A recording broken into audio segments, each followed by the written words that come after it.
I'm Amelia Womack, Deputy Leader of the Green Party of England and Wales.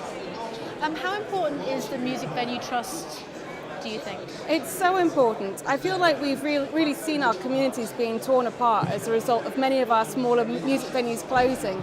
I see so many campaigns across the country of venues just trying to keep going, and also venues trying to make sure that they are the heart of their communities, but changes in policy and even changes in their community has made that so hard for them. But it's so important that we have something like the Music Venue Trust to bring everyone together, join those campaigns and keep these vital parts of our community open for music lovers and for members of our towns and cities. What are you hoping to learn or get out of today in particular?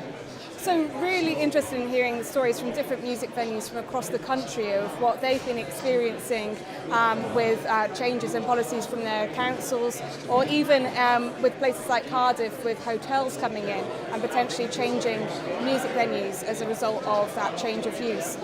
Also just really interested in hearing the next panel on keeping women safe at gigs. I think that we need to be doing a lot more to be tackling misogyny in our communities, and I think places like music venues is a really important place where so many women do go and get sexually harassed in those places.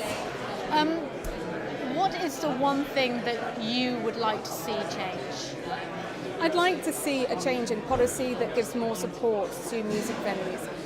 Whether that's a change in if music venues need better soundproofing, that there's actually support from their councils to achieve that, rather than all of that stress put on to the venues themselves. I think we need to recognise that with issues around sound, that obviously a lot of genuine complaints do come up, but it's down to policy, it's down to councils, and it's down to politicians to make sure that our music venues are supported and that these extra costs aren't forced onto their budgets.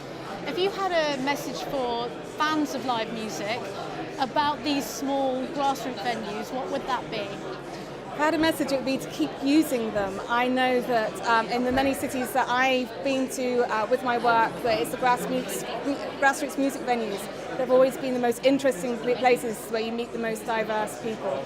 And just making sure that they're well attended, helping promote them, and make sure that I sometimes think that you have this, if you don't use it, then we'll lose it from our community. Just please make sure you're buying tickets and getting involved in music venues in your community.